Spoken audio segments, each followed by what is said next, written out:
Techie ಹೆಂಡತಿ torture ವಿಚಾರ ಏನಾಗಿದೆ, ಎಲ್ಲಿಗೆ ಬಂದಿದೆ? ಟೆಕ್ಕಿ ಆತ್ಮಹತ್ಯೆಯನ್ನು ಮಾಡಿಕೊಂಡಿರುವಂಥದ್ದು ಇಡೀ ದೇಶಾದ್ಯಂತ ಬಹಳ ದೊಡ್ಡ ಮಟ್ಟದಲ್ಲಿ ಚರ್ಚೆಗೆ ಎಡೆ ಮಾಡಿಕೊಟ್ಟಂಥ ವಿಚಾರ. ದೊಡ್ಡ ಮಟ್ಟದಲ್ಲಿ ಒಂದು ಆಂದೋಲನವನ್ನು ಸೃಷ್ಟಿ ಮಾಡಿತ್ತು, ಹಲವು ಕಡೆಗಳಲ್ಲಿ ಹೋರಾಟವನ್ನು ಮಾಡಿತ್ತು. ಆದರೆ ಈಗ ಏನಾಗಿದೆ? ನ್ಯಾಯ ಸಿಗುತ್ತಾ ಟೆಕ್ಕಿ ಆತ್ಮಹತ್ಯೆನೇ ಯಾರು ಮಾಡ್ಕೊಳ್ಬಾರ್ದು. ಆದರೆ ಯಾರ ಮೇಲೆ ಅವರು ಆರೋಪ ಮಾಡಿದ್ರು ಆ ಪ್ರಕರಣ ಏನಾಗಿದೆ? ಬೆಂಗಳೂರಿನಲ್ಲಿ ಟೆಕ್ಕಿ ಅತುಲ್ ಆತ್ಮಹತ್ಯೆ ಪ್ರಕರಣದಲ್ಲಿ ಈಗ ಮಾರತಹಳ್ಳಿ ಪೊಲೀಸರಿಂದ ಈಗ ಅತುಲ್ ಪತ್ನಿ ಮತ್ತು ಅತ್ತೆ ಮತ್ತು ಬಾಮಾಯಿದನನ್ನ ಅರೆಸ್ಟ್ ಮಾಡಿದ್ದಾರೆ. ಪರಪ್ಪನಗ್ರಹಾರ ಜೈಲು ಸೇರಿದ್ದಾರೆ ಈಗ ಆರೋಪಿಗಳು. ಎಷ್ಟು ದಿನ ಅವ್ರನ್ನ ಕಸ್ಟಡಿಗೆ ಕೊಟ್ಟಿದ್ದಾರೆ. ಇತ್ತ ಮೊಮ್ಮಗನಿಗಾಗಿ ಅತುಲ್ ತಂದೆ ಪವನ್ ಕುಮಾರ್ ಕಣ್ಣೀರನ್ನ ಇಟ್ಟಿದ್ದಾರೆ. ಬೆಂಗಳೂರಿನಲ್ಲಿ ಟೆಕ್ಕಿ ಅತುಲ್ ಆತ್ಮಹತ್ಯೆ ಪ್ರಕರಣದಲ್ಲಿ ಈಗ ಏನಾಯ್ತು? ಹಾಗಿದ್ದಾಗ ಏನು ಹೇಳಿದರೆ ಡಿಸಿಪಿ ಅವರು? ಮೊಮ್ಮಗ ಎಲ್ಲಿದ್ದಾನಂತೆ? ಅದರ ವರದಿ ಇದೆ ನೋಡಿ. ಟೆಕ್ಕಿ ಅತುಲ್ ಸುಭಾಷ್ ಸುಸೈಡ್, ಮೂವರ ಬಂಧನ. ಟೆಕ್ಕಿ ಅತುಲ್ ಪತ್ನಿ ಅತ್ತೆ ಬಾಮೈದ ಅರೆಸ್ಟ್. 14 ದಿನ ನ್ಯಾಯಾಂಗ ಬಂಧನಕ್ಕೆ ಆರೋಪಿಗಳು. ಕಳೆದ 9ನೇ ತಾರೀಕು ಬೆಂಗಳೂರಿನ ಮಾರತಹಳ್ಳಿಯಲ್ಲಿ ಪತ್ನಿಯ ಕಿರುಕುಳದಿಂದಾಗಿ techie Atul Subhash death note ಬರೆದಿಟ್ಟು ವಿಡಿಯೋ ಮಾಡಿ ನೇಣಿಗೆ ಶರಣಾಗಿದ್ದರು. ಇದು ದೇಶ ಮಟ್ಟದಲ್ಲೇ ಸಂಚಲನವನ್ನ ಮೂಡಿಸಿತ್ತು. ಇದೀಗ ಪೊಲೀಸರು ಟೆಕ್ಕಿ ಆತ್ಮಹತ್ಯೆ ಪ್ರಕರಣದ ಆರೋಪಿಗಳನ್ನ ಬಂಧಿಸಿದ್ದಾರೆ.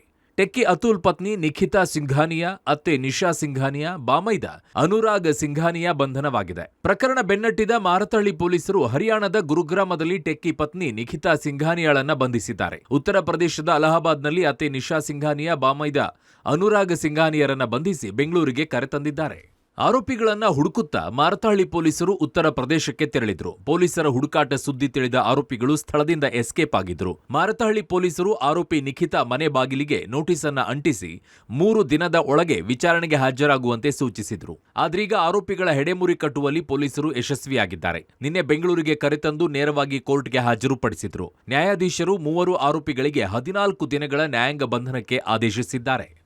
ಮಾರತಹಳ್ಳಿ ಪೊಲೀಸ್ ಠಾಣೆಯ ಅತುಲ್ ಸುಭಾಷ್ ನೇಣು ಹಾಕ್ಕೊಂಡು ಆತ್ಮಹತ್ಯೆ ಮಾಡಿಕೊಂಡಂಥ ಪ್ರಕರಣಕ್ಕೆ ಸಂಬಂಧಪಟ್ಟಂತೆ 3 ಜನ ಆರೋಪಿತರನ್ನು ದಸ್ತಗಿರಿ ಮಾಡಿದ್ದು, ಅದರಲ್ಲಿ A1 ಆರೋಪಿತರಾದ ನಿಖಿತಾ ಸಿಂಘಾನಿಯಾರವರನ್ನು blossom stage PG Gurugram Haryana ಹತ್ರ ವಶಕ್ಕೆ ಪಡೆದುಕೊಂಡಿದ್ದು, A2 ಮತ್ತು A3 ಆರೋಪಿತರಾದ ನಿಶಿತಾ ಸಿಂಘಾನಿಯಾ ಮತ್ತು ಅನುರಾಗ್ ಸಿಂಘಾನಿಯಾರವರನ್ನು ಹೋಟೆಲ್ ರಾಮೇಶ್ವರಂ ಇನ್ ಪ್ರಯಾಗ್ರಾಜ್ ಉತ್ತರ ಪ್ರದೇಶದಲ್ಲಿ ವಶಕ್ಕೆ ಪಡೆದು ಬೆಂಗಳೂರಲ್ಲಿ ನ್ಯಾಯಾಧೀಶರ ಮುಂದೆ ಹಾಜರುಪಡಿಸಿದ್ದು, ಸದರಿಯವರನ್ನು ನ್ಯಾಯಾಂಗ ಬಂಧನಕ್ಕೆ ಒಳಪಡಿಸಲಾಗಿದೆ. ಪರಪ್ಪನ ಅಗ್ರಹಾರಕ್ಕೆ ಟೆಕ್ಕಿ ಸುಸೈಡ್ ಆರೋಪಿಗಳು. ಮಹಿಳಾ ಬ್ಯಾರಕ್ಗೆ ಅಮ್ಮ ಮಗಳು ಶಿಫ್ಟ್.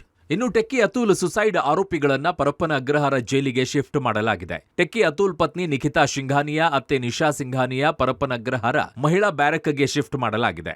ಅಮ್ಮ ಮಗಳು ಈಗ ಒಂದೇ ಬ್ಯಾರಕ್ನಲ್ಲಿ ಮುದ್ದೆ ಮುರಿಯಬೇಕಾಗಿದೆ. ಇನ್ನು ಬಾಮೈದ ಅನುರಾಗ್ ಸಿಂಘಾನಿಯರನ್ನ ಕ್ವಾರಂಟೈನ್ ಜೈಲಿಗೆ ಶಿಫ್ಟ್ ಮಾಡಲಾಗಿದೆ. ಟೆಕ್ಕಿ ಸುಸೈಡ್ ಬಳಿಕ ಪರಾರಿಯಾಗಿದ್ದ ಆರೋಪಿಗಳೀಗ ಕಂಬಿ ಹಿಂದೆ ಸೇರುವಂತಾಗಿದೆ.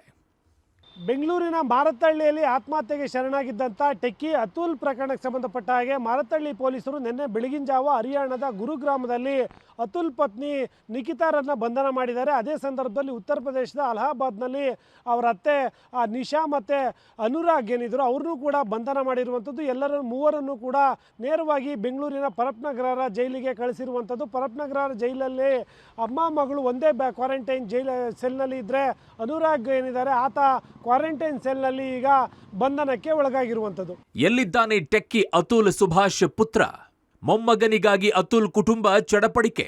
ಮಾರತಹಳ್ಳಿ ಪೊಲೀಸರು 3 ಆರೋಪಿಗಳನ್ನ ಬಂಧಿಸಿದ್ದಾರೆ. ಆದ್ರೆ ಅತುಲ್ ಪುತ್ರನ ಬಗ್ಗೆ ಯಾವುದೇ ಮಾಹಿತಿ ಬಹಿರಂಗವಾಗಿಲ್ಲ.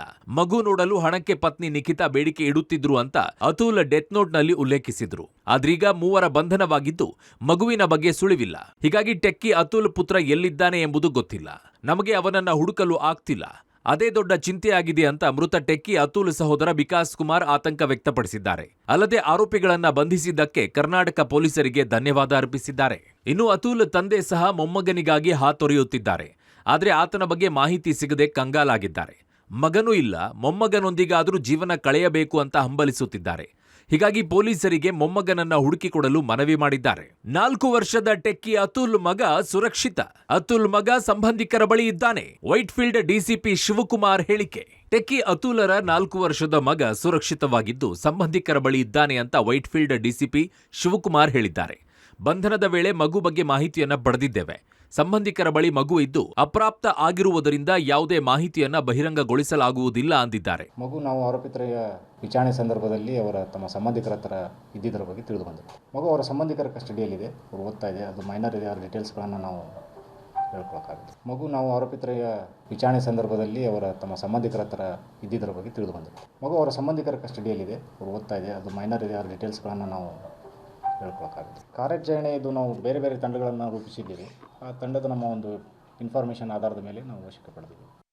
3 ಆರೋಪಿಗಳನ್ನು ಬಂಧನ ಮಾಡಿದ್ದಂಥ ಮಾರತ್ತಹಳ್ಳಿ ಪೊಲೀಸರಿಗೆ ಅತುಲ್ಗೆ ಒಬ್ಬ ಗಂಡು ಮಗು ಇತ್ತು. ಆ ಮಗು ಎಲ್ಲಿ ಅನ್ನೋ ಪ್ರಶ್ನೆ ಉದ್ಭವ ಆಗಿತ್ತು. ಆ ಸಂಬಂಧಪಟ್ಟ ಹಾಗೆ ವಿಚಾರಣೆ ಮಾಡಿದಂಥ ವೇಳೆಯಲ್ಲಿ 3 ವರ್ಷದ ಮಗು ಏನಿದ್ದಾನೆ ಆತ ಬೋರ್ಡಿಂಗ್ ಸ್ಕೂಲ್ನಲ್ಲಿ ಓದ್ತಾ ಇದ್ದಾರೆ, ಸಂಬಂಧಿಕರ ಆಶ್ರಯದಲ್ಲಿ ಇದ್ದಾನೆ ಅನ್ನೋ ಮಾಹಿತಿ ಸಿಕ್ಕಿರುವಂಥದ್ದು. ಈ ಸಂಬಂಧಪಟ್ಟ ಹಾಗೆ ವೈಟ್ಫೀಲ್ಡ್ DCP ಶಿವಕುಮಾರ್ ಅವರು ಕೂಡ ಸ್ಪಷ್ಟಪಡಿಸಿರುವಂಥದ್ದು. ಸದ್ಯಕ್ಕೆ ಅವ್ರ 3ರನ್ನು ಕೂಡ ಬಂಧನ ಮಾಡಿದ್ದೀವಿ. ಆ ಮಗು ಕೂಡ ಸುರಕ್ಷಿತವಾಗಿ ಆ ಸ್ಕೂಲ್ಗೆ ಹೋಗ್ತಿರುವಂಥದ್ದು ಮತ್ತು ಸಂಬಂಧಿಕರ ಆಶ್ರಯದಲ್ಲಿದೆ. ಸದ್ಯಕ್ಕೆ ಆ ಮ್ಯಾಟ್ರ್ ಕೋರ್ಟಲ್ಲಿರೋದ್ರಿಂದ ಈಗ ಸದ್ಯಕ್ಕೆ ಮಗುಗೆ ಯಾವುದೇ ರೀತಿಯ ಸಮಸ್ಯೆ ಇಲ್ಲ, ಮತ್ತೆ ಆ ಮಗು ಕೂಡ ಸುರಕ್ಷಿತವಾಗಿದೆ ಅನ್ನೋ ಮಾತನ್ನ ಹೇಳಿರುವಂಥದ್ದು. ಇನ್ನು ಈ ಪ್ರಕರಣ ಸಂಬಂಧ ಪ್ರತಿಕ್ರಿಯಿಸಿರುವ ಗೃಹ ಸಚಿವ ಪರಮೇಶ್ವರ್ ಆರೋಪಿಗಳನ್ನ ಬಂಧಿಸಿದ್ದಾರೆ.